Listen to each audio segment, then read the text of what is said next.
శ్రీమహాగణాధిపతయే నమః. ఓం గురుభ్యో నమః. ఓం శ్రీమాత్రే నమః. పరమేశ్వర స్వరూపమైనటువంటి జ్యోతిష, వాస్తు మరియు ఇతర అనేకమైనటువంటి శాస్త్రములను మనకు అందించినటువంటి మహర్షులకి నమస్కారం. హయగ్రీవ హయగ్రీవ హయగ్రీవేతియోపథేత్తస్య నిస్సరతే వాణి జహ్నుకన్యా ప్రవాహవత్. అరుణాం కరుణాతరంగితాక్షీం ధృతపాశాంకుశపుష్పబాణచాపాం అనిమాదిభిరావృతాం మయూకైః అహమిత్యేవ విభావయే భవానీం. శ్రీమాత్రే నమః. ప్రేక్షకులకి ఆ లలితాంబిక అమ్మవారి యొక్క అనుగ్రహం పరిపూర్ణంగా కలగాలని మనస్ఫూర్తి కోరుకుంటూ మనం ఈరోజు చెప్పుకోవేటువంటి టాపిక్ ఏమిటంటే కుజుడు నీచ పొందబోతున్నాడు. ఎందుకంటే చాలామంది నన్ను అడిగారు, మిథున రాశిలో ఉన్నప్పుడు కొన్ని తొక్కిసలాటలు జరుగుతాయని చెప్పారు కదా. యాజ్ ఇట్ ఈజ్ అలాగే చాలా తొక్కిసలాటలు జరిగాయి. మరి మిథునం నుంచి అంటే ఆల్రెడీ కుజుడు నీచబడి వెనక్కి వచ్చి మిథునంలోకి వచ్చాడు. అలాంటిది మరలా నీచంలోకి వెళ్ళబోతున్నాడు కదా. 3 ఏప్రిల్ నుంచి ఒక 45-50 రోజుల పాటు అక్కడ ఉంటాడు. ఉన్నప్పుడు మరి నీచబడ్డ కుజుడు ఎటువంటి ఫలితాలు ఇస్తున్నాడు అని చాలామంది అడుగుతున్నారు. కాబట్టి దాని మీద నేను వీడియో చేయబోతున్నా. ముందుగానే ఎందుకు చెప్తున్నానంటే ముందుగానే కొన్ని ప్లానింగ్స్ చేసుకుంటారు. అది ఒక్కొక్క లగ్నరీత్యా ఎటువంటి ఫలితాలు ఇస్తుంది, లగ్నం తెలియని వారి రాశి నుంచి చూసుకోండి. అలాగే మరి దేశకాల పరిస్థితులకి మరి జాతకం లేనివారు ఎటువంటి పరిహారాలు, ఎటువంటి జాగ్రత్తలు తీసుకోవాలనేటువంటి విషయాలను ఇప్పుడు నేను మీకు చెప్తాను. అయితే ఈ విషయాలు చెప్తుంది నేనైనప్పటికీ కూడా చెప్పేస్తుంది సాక్షాత్ లలిత అమ్మవారిగా భావిస్తూ ఒక్కొక్క లగ్నం గురించి మనం తెలుసుకుందాం. మకర లగ్నము, మకర రాశి మీకు గనక చూసుకున్నట్లయితే కుజుడు 3 ఏప్రిల్ నుంచి అంటే 3వ తేదీ 4వ నెల నుంచి ఒక 45 to 50 డేస్ స్పామ్లో సప్తమ స్థానంలో అంటే వివాహము, పార్ట్నర్సు, సామాజిక సంబంధించిన విషయాలు, మీ ఫైనాన్స్ రిలేటెడ్ సంబంధించిన కొన్ని విషయాల్లో అక్కడ కుజుడు సంచరిస్తున్నాడు. కాబట్టి ఏమవుతుంటుందంటే ఈ సమయంలో వివాహ జీవిత భాగస్వామి కొన్నిసార్లు ఒకసారి బాడీ పెయిన్స్ అంటుంటారు, అటువంటివి రావడం కానివ్వండి. ఎందుకంటే కుజుడు పెయిన్స్ కారకుడు. అలాగే సామాజిక సంబంధించినటువంటి అంశాలలోని కొంచెం తొందరపాటు నిర్ణయాలు తీసుకోకండి. కుజుడు అగ్రెసివ్ నేచర్కి కారకుడు, అగ్రెసివ్ని ఇచ్చే కారకుడు అవుతాడు. కాబట్టి ఆ యొక్క విషయాల్లో చాలా చాలా చాలా కేర్గా ఉండండి. ఇది ముఖ్యంగా గుర్తుపెట్టుకోండి. ఇక రెండవ విషయం ఏంటంటే ఇక్కడ కుజుడు 4వ అధిపతి కూడా అవుతున్నాడు. కాబట్టి ల్యాండ్స్, మెషినరీసు ఇట్లాంటివి తీసుకునేటప్పుడు, ఇలాంటివి వర్క్ చేసేటప్పుడు ప్రధానంగా జాగ్రత్త వహించండి.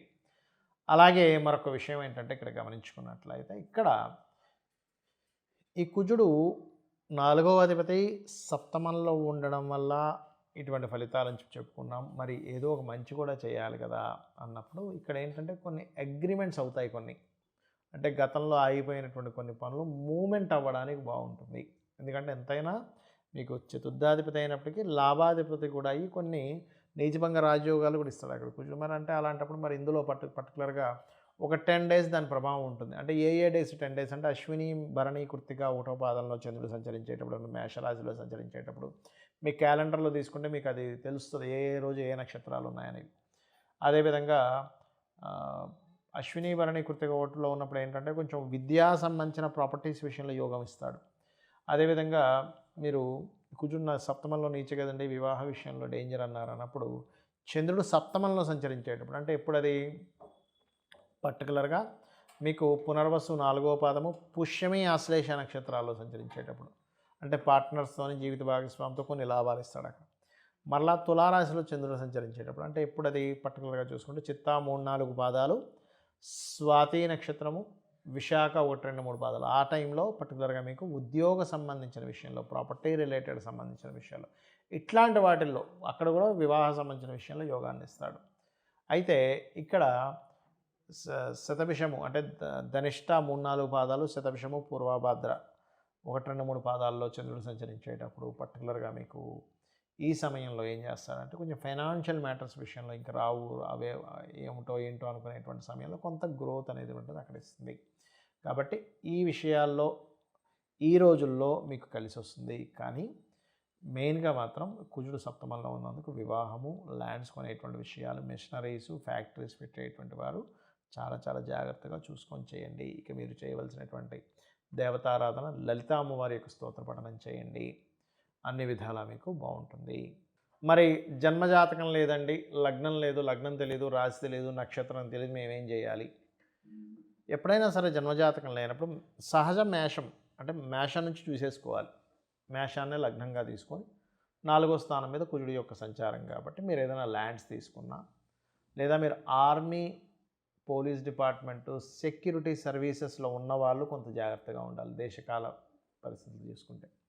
ఎందుకంటే ఈ కుజుడు ఎప్పుడైతే నీచ స్థానంలోకి వెళ్తాడో వీటి మీద ఎఫెక్ట్ ఇస్తుంటాడు. అదీ కాకుండా ఒక 2 నెలల పాటు శని, రాహువులు కలిసి ఉండి కుజుడు కోణంలో ఉన్నాడు. దీనివల్ల ఏమవుతుంటుందంటే కాస్త ఉద్రిక్తమైనటువంటి వాతావరణం బార్డర్స్లో కావచ్చు, కొన్ని గొడవల విషయంలో కావచ్చు, ఇటువంటివి జరుగుతూ ఉంటాయి. అలా కాకుండా మరొక విషయం ఏంటంటే ఇక్కడ దీంతోపాటు ఏప్రిల్ మాసంలో కొంత పంచగ్రహ కూటమి, షష్టగ్రహ కూటమి కూడా మనకి 12వ స్థానంలో జరుగుతుంది. దానివల్ల కొంతమందికి విదేశీ యోగాలు ఉన్న వాళ్ళకి విదేశీ యోగాలు, రకరకాల యోగాలు ఉన్న వాళ్ళకి రకరకాలు జరుగుతాయి పర్సనల్ చార్ట్లో. కానీ మీకు పర్సనల్ చార్ట్ లేదు అనుకునేటువంటి వారు ప్రధానంగా మీరు తీసుకోవాల్సింది భూములు, గొడవలు, అన్నదమ్ములతో వచ్చేటువంటి వివాదాలు వస్తాయి అనుకునేటువంటి విషయాల పట్ల కాస్త మీరు జాగ్రత్త వహించండి. అలాగే మరొక విషయం ఏంటంటే ఇక్కడ ఈ భూముల్లో ఒక్కోసారి తెలియకుండానే దోషం ఉంటుంది. అంటే ల్యాండ్ కట్ అవ్వడం కానీ, పెరగడం కానీ, అలాంటి వాటికి కన్స్ట్రక్షన్ స్టార్ట్ చేయడం లాంటివి చేయకండి. ఎందుకంటే భూమికి సంబంధించిన కారకుడు కుజ అంటే భూమికి పుత్రుడు, భూపుత్రుడు అంటారు కుజుడిని. అప్పుడు ఏమవుతుంది, భూ సంబంధించిన మనం ఏదైనా దోష సంబంధించిన ప్రారంభించినప్పుడు ఇబ్బంది ఇస్తుంది. అలాగే కొన్ని మెషినరీస్ కొంటుంటారు కొంతమంది, మెషినరీస్ రిలేటెడ్ సంబంధించిన విషయంలో ఇబ్బందులు రావడం, ఇట్లాంటివి ఏర్పడుతుంటాయి. ఆ కారణంగా ఒక దేశానికి ఇంకో దేశానికి ఏదైనా ఇబ్బందులు రావడం, అంటే దేశపరంగా తీసుకుంటే అట్లాంటివి వస్తూ ఉంటాయి. అదేవిధంగా మంచి ఎండాకాలంలో విపరీతమైన వర్షం పడడం, ఎందుకంటే కుజుడు నీచంలో ఉన్నాడుగా జలరాశుల్లో. ఏమవుద్ది, మంచి ఎండ ఉంది, అబ్బా ఇంత ఎండ ఉంది ఏంటి అనుకునేసరికి సడన్గా మేఘాలు వచ్చేసి సడన్గా వర్షాలు పడడం, ఇట్లాంటివన్నీ జరుగుతూ ఉంటాయి. అయితే ఇక్కడ ఒకటే గుర్తుపెట్టుకోండి, మీరు ఎవరైనా సరే మీకు జన్మజాతకం తెలిసినా తెలియకపోయినా ఒకటే గుర్తుపెట్టుకోండి, నవగ్రహాల్లో కుజగ్రహం దగ్గర దీపారాధన చేయడము పాయింట్ నెంబర్ 1. రెండవది ఆంజనేయ స్వామి కానీ, నరసింహస్వామి కానీ, లేదా స్కందుడు సుబ్రహ్మణ్యేశ్వర స్వామి ఆరాధన కానీ, లేదా ఇంట్లోనే కూర్చొని చక్కగా కుంకుమతో అమ్మవారిని అర్చించడం, ఒక్కొక్క నామంతో శ్రీమాత, శ్రీ మహారాజ్ని, శ్రీమత్ సింహాసనేశ్వరి అనుకుంటూ లలితహాస్యనామాలతో చేయొచ్చు. లేదు ఇవేమీ నాకు రావనుకుంటే కేవలం శ్రీమాత్రే నమః అనే నామస్మరణతో కూడా చేసుకోవచ్చు. మనకి శాస్త్రాల్లో మనం చూడండి, చాలామంది అన్నం తినేటప్పుడు ఒక మంత్రం ఉంటుంది, లేకపోతే మనం ఎక్కడ బయలుదేరేటప్పుడు ఒక మంత్రం ఉంటుంది అంటుంటారు. కానీ శ్రీమాత్రే నమః అనే మంత్రాన్ని మీరు, నామాన్ని మీరు ఒక్క 7 సార్లు చేసి మీరు ఏదైనా ప్రారంభిస్తే కూడా దానికి ఇబ్బంది అనేటువంటిది ఉండదు. ఒక ప్రయాణంకి వెళ్తున్నారు శ్రీమాత్రే నమః, అన్నం తింటున్నారు శ్రీమాత్రే నమః అని 7 సార్లు అనుకోండి. ఏదైనా సరే ఒక పని ప్రారంభిస్తున్నారు, లేదా ఒక సంతకం పెడుతున్నారు శ్రీమాత్రే నమః అని 7 సార్లు అనుకోండి. ఖచ్చితంగా ఆ పని వల్ల మీకు కలిగేటువంటి ఇబ్బంది ఎక్కడా కూడా ఉండదు, గుర్తుపెట్టుకోండి. అలాగే కాస్త యువకులు ముఖ్యంగా, ఎందుకంటే కుజుడు యువకులకు కారకుడు, గుర్తుపెట్టుకోండి. యువకులకి, భూములకి, అదేవిధంగా కాస్త ఆయుధాలకి, వీటికి కారకుడు అనమాట కుజుడు. కాబట్టి ఏమవుతుంటుంది, ఇట్లాంటి విషయాల్లో స్ట్రెస్ కావచ్చు, తొందరపాటు ఇవి కావచ్చు, ఇట్లాంటివి జరుగుతుంటాయి. కాబట్టి ఈ యొక్క అంశాల్లో చాలా చాలా చాలా కేర్గా ఉండాలి. అలాగే కొన్ని ఎర్ర భూములు ఉంటాయి, ఎర్రగా ఉండేటువంటి రెడ్ సాయిల్స్ అంటూ ఉంటారు. రెడ్ సాయిల్స్ కొన్నిసార్లు ఈ కుజుడు నీచపడ్డప్పుడు ఏమవుతుందంటే జంతువులకి ఇబ్బంది అండి. అంటే అడవుల్లో ఒక్కోసారి జంతువులు, కొన్ని అగ్ని ప్రమాదాలు జరగడం వల్ల జుగులో ఉండేటువంటి జంతువులకి, ఎందుకంటే కుజుడు కొన్ని జంతువు వాటికి కారకుడు అవుతాడు, ముఖ్యంగా కుక్కలకు కారకుడు అవుతాడు. మనం ఒక్కోసారి చూడండి ఏదో పిచ్చెక్కినట్టుగా పిల్లల్ని కరిచేస్తున్నా అంటుంటారు, ఇటువంటి వాటికి కారకుడు. కాబట్టి మీకు యువకులైనట్లయితే వాహనాల మీద స్పీడ్గా వెళ్ళడం ఇట్లాంటివి చేయకండి దయచేసి. ఈ 45 to 50 డేస్ ముందుగానే ఎందుకు చెప్తున్నానంటే, ముందుగానే ప్రతిదీ ప్రణాళిక ఉంటుంది. ఒక భూమి కొనాలనుకున్నా, లేకపోతే ఒక కెరియర్ విషయంలో తీసుకునేటువంటి చదువుకు సంబంధించిన విషయాల్లోని. కాబట్టి ఈ కుజుడు నీచబడ్డప్పుడు ఏమవుతుందంటే సర్వసాధారణంగా కొన్నిసార్లు మనం న్యాచురల్ 4000 అనేది ఎడ్యుకేషన్ స్థానం కాబట్టి ఏ కోర్స్ అయితే తీసుకోవాలో ఆ కోర్సెస్ తీసుకోవడము, తీసుకోకూడదో తీసుకోవడము, అరే ఈ కోర్స్ తీసుకున్నాను అనుకోవడం, ఇట్లాంటివి జరుగుతుంటాయి. కాబట్టి నేను చెప్పినట్టుగా ఇవి చేయండి. ముఖ్యంగా దేశీవాలి గోవుకి తినిపిస్తూ ఉండండి. క్యారెట్స్ కావచ్చు, బీట్రూట్స్ కావచ్చు. కానీ ఒకటే